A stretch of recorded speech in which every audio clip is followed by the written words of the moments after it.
Hello, and welcome to NYSAC Live. Thank you for joining us for our first ever live streaming event. And we're here today to talk about March Medicaid Madness, Albany style. I'm Mark Levine, I'm the NYSAC Deputy Director, and I'm joined today by Dave Lucas, Ryan Gregoire, Patrick Cummings from the NYSAC Legislative Team. Today we're going to talk about the latest news from the state capitol on this year's state budget. We'll start with an update on where we are in the process and what we expect over the next few days. And then we'll jump into where we stand with some of NYSAC's top budget priorities. And then we'll take some questions from the audience. So if you have a question, drop it into the comments and we'll do our best to answer them right after we're done speaking. Ryan, I want to go to you first. Yeah, sure. It's March 28th. Right. The budget is due April 1st, 3 days from now. Based on what you're hearing and seeing, where are we in that process, and do you think we'll have an on-time budget? Great question, Mark. Thanks for having me on today. I do not expect us to have an April 1st budget. If that happens, I'll be shocked. Right now, both houses, both leaders of the Assembly and Senate and our governor are sitting in rooms working out various proposals, right? You have to think about it in the sense that this budget, it's not just one document, right? So for our county governments, they have a capital budget, they have an operating budget. The state budget has 10 bills, 5 appropriation bills, 5 Article 7 policy bills. There are thousands of pages of material to get through. That's what they're doing right now on a one-by-one issue area. They're going issue by issue, figuring out where do we stand, various jockeying, how do we reach an agreement, and that's what's happening right now. Great. Thank you very much. Yeah. One of the things that was in the governor's budget proposal had to do with the county sales taxes, right? And we're being told that those will not be included in any final budget agreement from Yes. the Assembly, Senate, and the governor's office. So Yep. can you tell our counties what they need to know to continue their current local sales tax rates for the next 2 years? Great question, Mark. This is an incredibly important issue for everyone to pay attention to right now. The state budget will not include permanent sales tax authorization. So what does that mean? That means you're going to need to go to your state senator, your state assembly member, and get an individual home rule extender for 2 years. So your sales tax bills should be extended through November 30th, 2025. So you need to go to your state lawmakers, make that home rule request by passing a resolution in your county, get that bill introduced to get that process going. Great. Thank you very much for sharing that information with our members. Just so you know, we are tracking all of those bills. So as you get that information to your state senator or assembly member and they introduce those pieces of legislation, NYSAC is tracking those for you. As many of you know, our top budget priority this year is to beat back Governor Kathy Hochul's plan to intercept $625 million in federal Medicaid funding known as EFMAP that the state has traditionally shared with counties. That sharing is proposed to end with this state budget. Dave, can you walk us through what that proposal is and the impact that proposal could have on counties across the state? Yeah, sure. Thanks, Mark. This is a big issue for the counties. The Affordable Care Act provided an EFMAP, and that's the money we're talking about in this situation. The Affordable Care Act was passed into law in 2010, and the implementation began in 2012. So since 2012, for really more than a decade, the state has been sharing this extra federal revenue for counties. Effectively, what it's done is lowered the county share under state law and how much we pay for the program. It's been a great benefit for the counties. It was the intent of Congress because we pay such a large share of the Medicaid program in New York State at the local level, but the counties in New York City do. We spend more than all the other counties in the country combined as a mandated reimbursement for program costs. That does not happen in other states. And it's part of the reason It's a root cause of the affordability crisis in New York. We've had this issue for a long time. When we pay for things at the local level in New York State that other localities across the country don't pay for, it falls on the burden of property tax or sales tax locally, and it makes it more expensive to own a home in New York or to rent property or anything like that, or run a small business. So we're going to lose this money. The state's doing it through an administrative action, which really kind of takes the legislature out of the process. The legislature so far has rejected this proposal. They rejected the same proposal 3 years ago when Governor Cuomo offered it. So that's basically what the proposal does. We would potentially lose $625 million that we've been getting from the federal government. Thanks, Dave. That's really important. So this is a $227 billion state budget that the governor proposed back in early February, right? Why is this a particularly egregious budget for counties this year? Yeah, this is something that doesn't make a lot of sense to me as someone I've worked for the Division of Budget, I've worked on federal budgets, I've worked on state budgets. We're in a situation where the state has the biggest surpluses in the history of the state.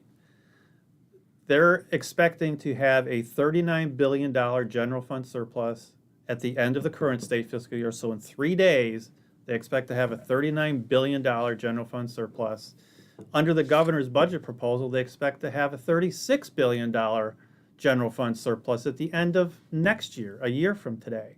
They've also pre-funded their reserves 2 years in advance, and there's going to be close to $20 billion sitting in that account.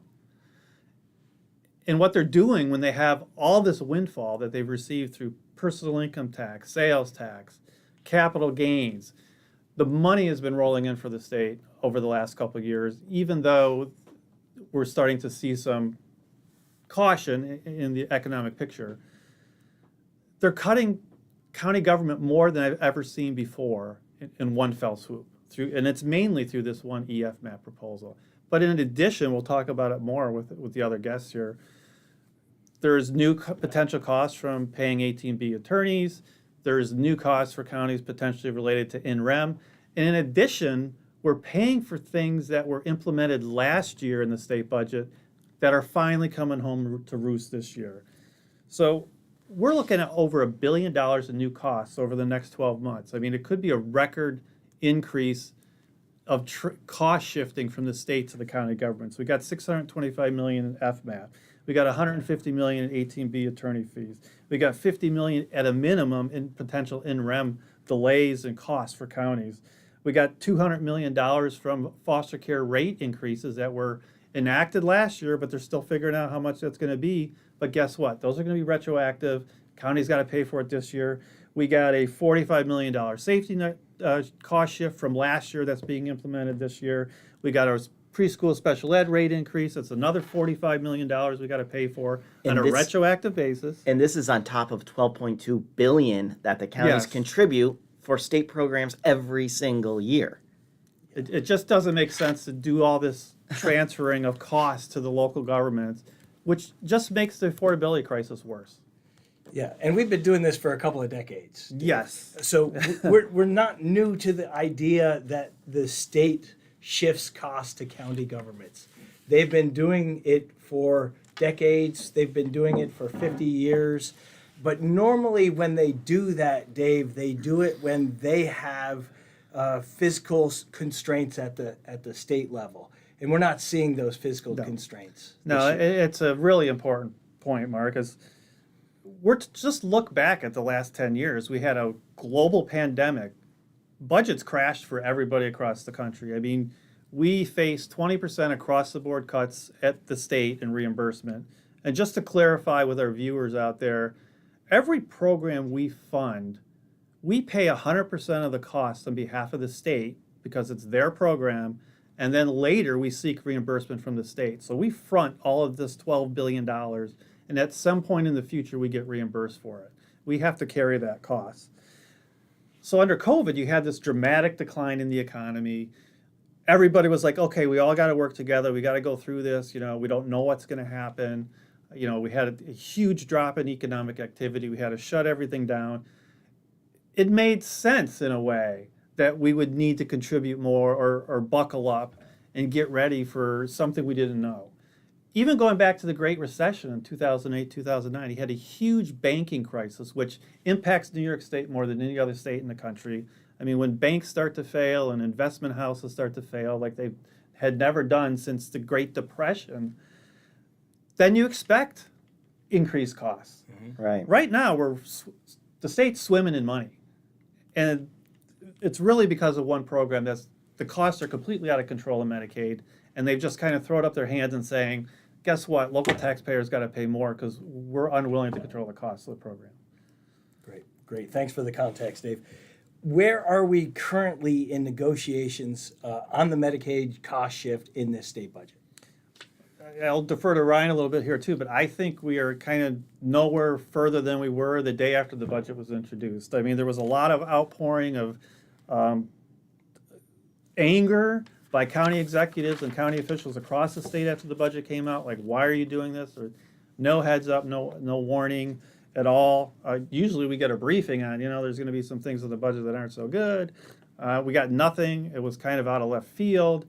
And there was a lot of pressure right away, and the governor heard it, caught her attention, and immediately she was backtracking and basically saying, we need to do something to make the counties whole on this proposal. So that's where we were a couple days or a week or so after the budget. The problem is we've never gotten one clarification on what hold the county harmless means, and we don't know. The Assembly and the Senate both rejected this proposal in their one-house budget bills, but it's an administrative action. There's not much they can do other than saying, we'll backfill this cost through some other way, but it's an administrative action at the end of the day. And what we're hearing now is we're not really hearing, at least for me, and you can double up on what I'm saying or correct me, we're not hearing about a permanent fix here for county government. We're hearing more of a thing like maybe we can delay the impact for a while, but at the end of the day, they're still planning on shifting $600 million in new costs on county taxpayers, which is really unnecessary at this point in time, considering the windfall of money that the state is sitting on right now. Yeah, I would agree with everything you just said, Dave. I think for our listeners and for everyone on this call, even if you're just a regular taxpayer, if you're not a county official, the key takeaway right now is putting pressure on your state delegation partners. And by that I mean calling your senators, calling your assembly members, calling the leaders in both houses, and demanding that this is removed out of the adopted budget. We cannot on April 1st or April 10th or whenever this thing gets done, we can't be looking at a budget proposal that shifts $625 million. It's completely unsustainable. One other quick point I wanted to add here, Dave didn't mention this, but the Medicaid program is scheduled to grow at about 50% over the next 4 years. Just wrap your head around that for just a moment. 50% growth in the Medicaid program. It's entirely unsustainable. We must have the smallest Medicaid program in the country. The problem with that is, and this is why the state is looking to come at counties to cover the cost, they've hit their statutory max in Medicaid growth. The program is on a runaway train right now, and they're looking for any revenue that they can to make up the difference. Yeah, and when we analyze the Medicaid budget, at least, the biggest revenue source to pay for the deficits in the Medicaid program and the expansions, first problem in the thinking there is if you're in a deficit situation, why do you expand the program so it costs more? First problem. But then we really need to address the issue of how much could this program grow and be sustainable over the long. We are the biggest program in the country. There are some programs in our country. The personal care program in the state of New York is bigger than the other 49 states combined. But on top of that, we're not saving like a huge amount of money in hospital costs or nursing home costs. We're just spending that much more money. And they really need to look at that over the long term. So we talk about this internally here, right? So they're taking $625 million that they had been sharing with county governments this year, or at least that's the proposal. The program is going to grow 50% over the next 4 years. We're concerned that they're going to come back to the well. The well is local taxes to pay for the state Medicaid program. So we want to beat back this proposal because we know right behind this proposal in next year's budget and the year after that, they're going to keep coming back to counties who contribute to the Medicaid program to help them cover the costs, the increasing costs of the Medicaid program. So we're in negotiations. We have 3 days before the state budget is supposed to kick into place. Yep. It could be delayed. We're not really sure. We don't know how long that late budget might go. Yep. What can our county officials do now? And where is it in the state legislature? We know the governor's talking with the Senate Majority Leader and the Assembly Speaker. Yeah. So how can we move the needle, we being our members across the state? It's a great question, Mark. I talk about this, and internally you guys hear me talk about this all the time, and I'm always referencing conference, putting pressure on members in conference. What does that actually mean? So, yes, the governor's sitting down with Carl Heastie in the Assembly, Andrea Stewart-Cousins in the Senate.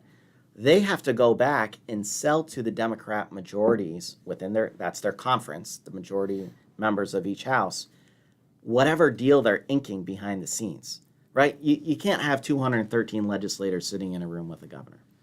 Or in this case, there's 40 Democrat senators and 106 members of the Assembly. So the leaders are negotiating on the conference's behalf, but they have to sell it. And the reason why it's critical right now to get in the ear of your state senator and assembly member is because they need to bring up in conference how important it is that this is fixed. If the members get angry in conference, the leaders will bring that back to the table and say, we can't deal with this. We can't make our membership happy. We need to be able to fix this. There's only so much they can hear from us, right? I mean, and they do. I mean, That's a great point too, Pat. It's your relationships locally with your assembly members and senators that they need to hear from you, and we do hear that you're doing that, so we appreciate it. But I guess now's the time. I mean, it's April 1st. It probably won't be April 1st, but it'll be very soon, the next couple of weeks. So and giving them specific examples, telling them this is going to drive our property taxes up X amount. This is going to make us cut these services, veteran services, Meals on Wheels. These are realistic things that are going to have a trickle-down effect when and if this happens locally and to our residents. And we're the local service providers, so let them know. We can give you a breakdown exactly what your county, the fiscal hit you'll get, and then you can get in real terms, this is what that means to our residents, property tax-wise and service-wise. And I should say, Mark, this process, what I'm describing, it doesn't only apply to the EFMAP problem, but it applies to some of the other budget issues we're going to talk about here. Mm-hmm. You've got to make noise to your delegation so they raise this in their conference meetings. If it's not talked about in conference, then everyone thinks it's not that big of a priority. Yeah. And it's not only the things that you want to reject in the state budget. If you like something in the state budget or want something in the state budget, this is where your member can go to conference and ask leaders to keep it in the state budget. So feel free to do that. Advocate on your behalf what your county needs. This is the time to do that. We're also encouraging our members to contact the leaders of each house. Andrea Stewart-Cousins is the majority leader in the Senate. Her number is 518-455-2585, scousins@nysenate.gov. Assembly Speaker Carl Heastie, 518-455-3791, speaker@nyassembly.gov. And Governor Kathy Hochul, 518-474-8390. Give them a ring and let them know. Weigh in on your opposition to it, particularly the Medicaid cost shift. That's what we're asking you to do today. So I'm going to shift here to another one of our priorities in this state budget. One of the other main issues we're addressing, and we've been talking to the governor and the Assembly and the Senate since the governor's budget was proposed, is a a change to what is known as the in-rem foreclosure process. In-rem foreclosure process. Dave, can you explain what in-rem is and what the proposal does? We have an attorney here. And can you explain to me what the term in rem means? Yeah, it's I think it's a Latin term, but it's basically means you're talking about the property itself is the reason for like the cause of action. So it's you can take the taxes aren't being paid in this instance, and so the in rem is it's the actual property that we're going to do the action upon. So it's because that property is involved with the lack of action here, the taxes being paid, is the reason why the government can come in and make the foreclosure process. But do you want to explain Yeah, that? Or I can jump in wherever you want. Yeah, and we I can will tag on. defer to you when I Yeah. get into trouble. Yeah. I think that the big issue here is what the governor's proposed in her budget is in this tax foreclosure process, which can run at a minimum, it runs 28 months. If you stop paying your property taxes at some level, you miss a school tax, you miss a town tax, a village tax, city, you don't pay your county property tax. Once that happens and you stop paying and you're delinquent, you become delinquent, the clock starts ticking under state law. You have a certain amount of time to start paying that back. And if you don't do anything for up to 2 years or 28 months or more, some counties go 4 or 5 years before they actually start foreclosing on some properties. The county has the right to take title to the property for the unpaid taxes. They have the right upon when they take the title to sell that property. And what they try to do is collect the delinquent taxes owed. And on some properties, they don't collect enough to cover the taxes owed. On some properties, they collect more than the taxes that are owed. Those surplus funds at the current time are used to offset the costs that the counties incur in the process. In addition, counties are required under state law, if the school district didn't get paid, or the town didn't get paid, or some other entity didn't get paid their property taxes, the county has to make that entity whole. They have to make the school district whole for the delinquent property taxes. And they have to do that until the tax foreclosure happens. Now, there are some properties the county might take on that can never sell. They're worthless properties. It's not a huge tax bill. It could be an environmentally compromised piece of property. They will pay the taxes to the city, town, school district for decades because they just can't sell the property because no one wants it.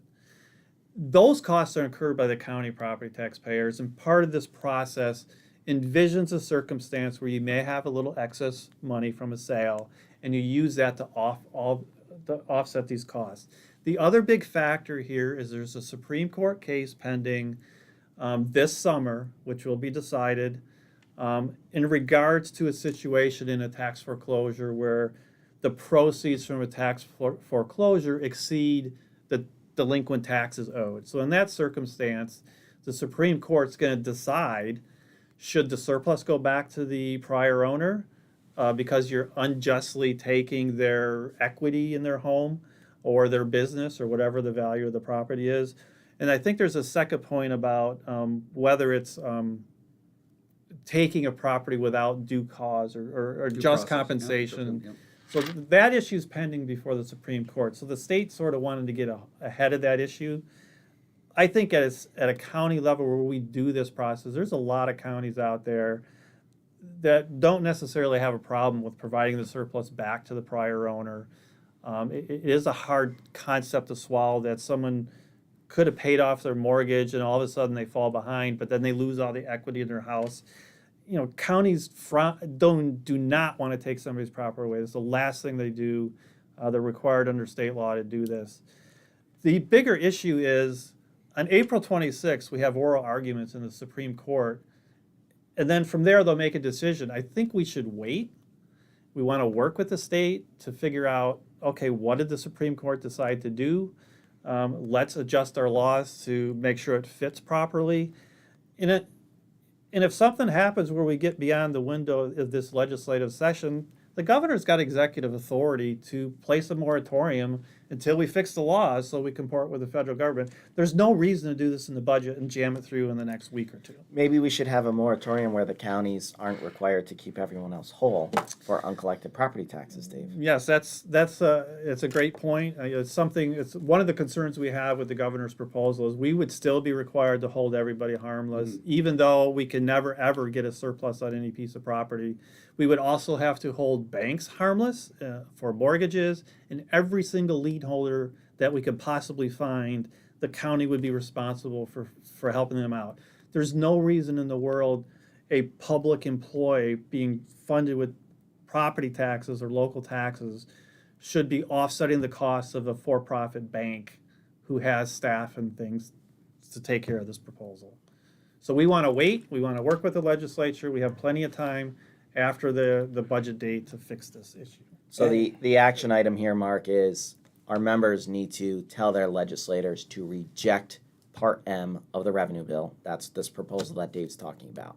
And we thank the Assembly and the Senate for doing it in their one-house budget bills, but there's no reason this needs to be included now. Yeah, and session keeps going, right? Session, the budget's going to be done a little bit after April. Session's going to go through June. We'll have time to work with the Senate and the Assembly on this bill's going to still be around on any kind of changes they might want for this bill, and then certainly work with them when and if the Supreme Court case comes. But the current proposal in the governor's budget is it takes away the ability for the counties to cover a little bit of that cost, and we have to pay the schools and the towns, reimburse them, but it leaves us with that burden. So really it's just a fiscal hit on us. So there's got to be a different fix with incentives, and there's different states that do have programs that we can work with, and we work with our treasurers, our county attorneys. We have fixes. We just need time, and there is time. It just needs to be taken out of the budget. So we got to keep the Assembly and Senate did that.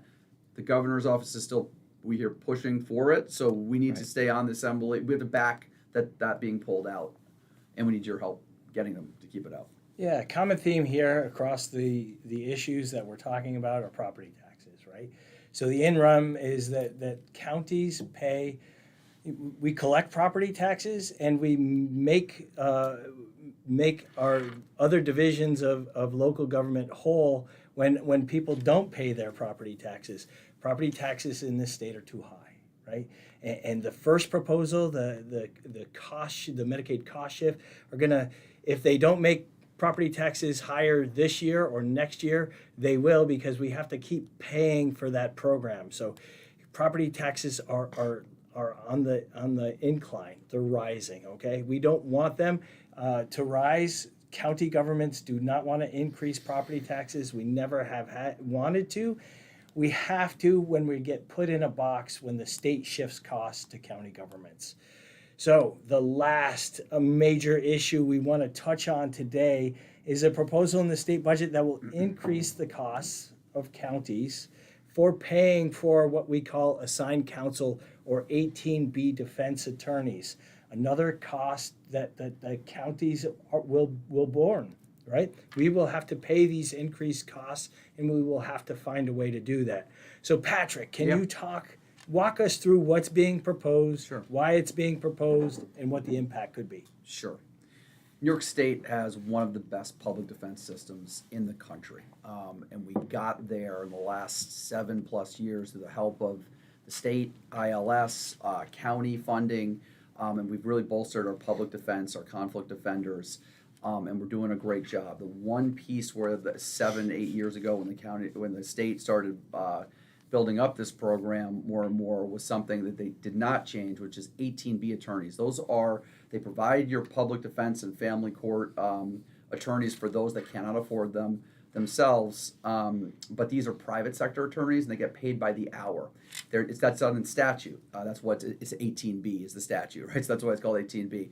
It's $75 an hour for felonies, $65 for misdemeanor charges, and your counties are paying that currently, right? These 18B counsel have not been given a raise anywhere across the state in 17 years. This is happening this year. They're getting a raise, and there's because of the delay on that, because we're having more and more, especially in certain regions, getting these 18B attorneys that every county in New York City uses, at least in some to help with the public defense. it's not even a question anymore if they're getting a raise. They're getting a raise. All three budgets propose that. So the question comes in, well, who's paying for this raise? All three have us continually paying that $75 an hour. It's the extra, and there's three different proposals right now. The executive's proposal has almost more than a doubling of the rate for $158 for downstate, $119 for upstate counties, and the county's paying for all of that increase. Defined on what's upstate, downstate, to see if you're the 158 or the 119. It is New York City, this is the downstate. New York City, Suffolk, Nassau, Westchester, Rockland, Putnam, Orange, Dutchess, Ulster, and Sullivan. If you're on that list, the higher rate applies to you. So that's about $150 million. That's what we currently pay right now. The 75, you double that, it's at least $150 million hit annually. The Senate proposed actually even a higher rate for downstate counties, 180 per hour, and 158 for the upstate counties, still the same definition. But they paid, at least in part, and it'll be an upscale on getting that. They have the state picking up everything over $100. So the county's still up for the first $25 on your felonies, first $35 on your misdemeanors. So it's not exactly a doubling of the rate, but it's still a pretty big fiscal hit. The assembly version has $164 an hour. They pay the full rate. So it's the assembly version that we like. We do need an increase. We need to keep our 18B attorneys within the state of New York working here. We fully need what the Harrell Herring lawsuit stated before, and that is the system doesn't work unless the state pays for it. We have limited resources, and the state needs to pay for the assembly. Back the assembly version for the pay. That is what we're going to push. But you see these three different scales. Governor's version, we pay for the full rate, $150 million. Senate version, depending on the county, it's going to be less than that, but it's still got to be close to $100 million in extra costs for counties. Assembly, they're picking up the full cost. So where they're going to meet? Yeah. Mark, can I just say one thing on this proposal and the other ones? For someone who's listening right now, why should you care about this, right? I mean, we're really getting in the weeds on some of this stuff. The way I look at it, it's pretty simple. If you're a renter or if you're a property owner, wherever you live in the state of New York, whether it's New York City, Long Island, Clinton County, Erie County, or the Southern Tier, you, because of these three actions, and there's a whole bunch of other ones out there too, you're either going to see larger property taxes from your county government, because there's no way we can swallow all these costs. I mean, Pat just talked about a potential $150 million hit in the assigned counsel program. And if you're a renter, you're saying, well, I don't pay property taxes, but you do, because your rent includes from your landlord, they're assessing a portion of their property tax bill of your house on your rent. So I don't care if you own property or if you rent property. If you live in the state of New York, you're going to be paying more because of this. Yeah. And that's what it comes down to. And that's why you should care.